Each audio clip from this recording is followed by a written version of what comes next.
Hi hello నమస్తే అండి, welcome back to my channel. ఈరోజు మనం చుండ్రు ఎలా తగ్గించుకోవాలో ఒక రెమెడీ చూద్దామండి. దానికి కావాల్సినవన్నీ మన ఇంట్లో దొరికేవే. సో అది ఎలా చేయాలో చూద్దామండి. ఫస్ట్ మనకు కావాల్సింది మినప్పాలండి. ఇది మీరు మినుములైనా తీసుకోవచ్చు, మినప్పాలైనా తీసుకోవచ్చు. అది 1 కప్ తీసుకోవాలి. తర్వాత అదే కప్పుతో మెంతులు తీసుకోవాలి. తర్వాత ఉసిరికాయ అండి, ఉసిరికాయని కోసి ఎండబెట్టి ఇలా చేసుకోవాలి. అది కూడా 1 కప్ తీసుకోవాలి.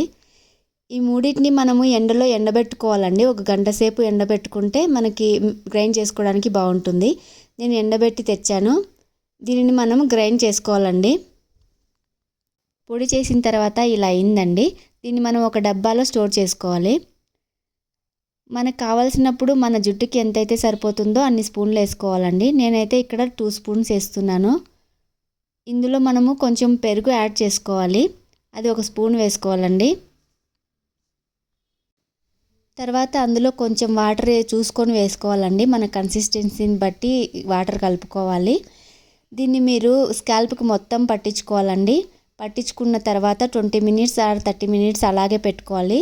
తర్వాత హెర్బల్ షాంపూతో హెడ్ బాత్ చేయాలండి. లేకపోతే శీకాకాయ కుంకుడుకాయ కలిపిన పౌడర్తో స్నానం చేసినా బాగుంటుంది. ఇలా మీరు వారానికి 2 సార్లు చేస్తే మనకి చుండ్రు తగ్గే అవకాశం ఎక్కువగా ఉంటుందండి. సో ఈ వీడియో మీకు నచ్చిందా? నచ్చితే లైక్ చేయండి, షేర్ చేయండి అండ్ సబ్స్క్రైబ్ చేయండి. ఓకేనా? బాయ్.